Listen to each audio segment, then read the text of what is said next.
కానీ ఈరోజు heavy rains పడితే అది మానవ తప్పిదం. సో దీని మీద ప్రభుత్వం మీద కేసు పెట్టాలని మాట్లాడటం ఆయన దిగజారుడు రాజకీయం. ఎందుకంటే 29 సెంటీమీటర్ల రైన్ఫాల్ అనేది ఎవరు కూడా ఎక్స్పెక్ట్ చేయనిది. కాబట్టి ఇది మానవ తప్పిదం ఎలా అవుతుందో ఆయన చెప్పాలి. ఈరోజు వర్షాల వల్ల ఈ వరదల వల్ల ప్రజలు కష్టాల్లో ఉన్నారు.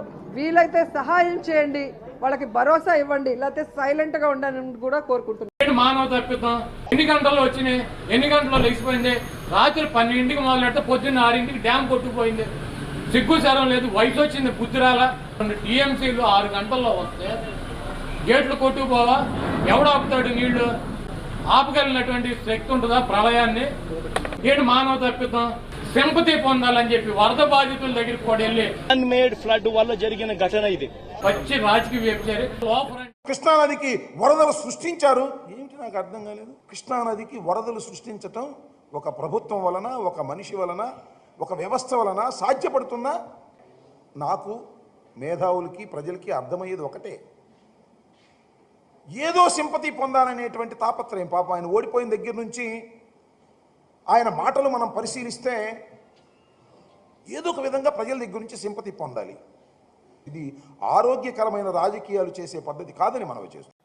ఇది మానవ తప్పిదం అని మాట్లాడతారు. ఒక్కసారి కొండ ఆకాశం చిల్లిపడినట్టుగా టీఎంసీలు వర్షం పడితే ఎక్కడికి వెళ్తుంది? మానవ తప్పిదం ఏమంటుంది? ఇది మానవ తప్పిదం అని మాట్లాడతారు. దుర్మార్గం కదా ఇది.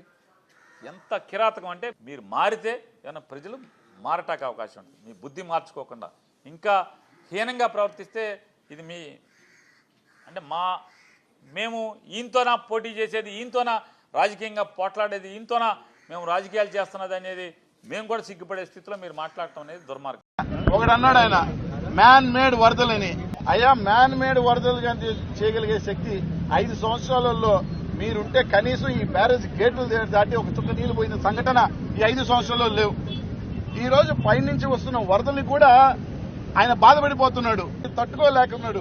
కడుపు మండి రగలుతుంది అతనికి పాపం. ఒక పక్క ఈ రాష్ట్ర ప్రజలు బుద్ధి చెప్పి ఈ షాకులు తట్టుకోలేక ఇప్పటికే గజనయ్యి మైండ్ దొబ్బి మాట్లాడుతున్నారు. అర్థం కాక ఈ రోజు మేము ప్రజల్ని చేసామని మాట్లాడుతున్నారంటే ఇంతకన్నా దిగజారుడు రాజకీయం. సిగ్గుండాల.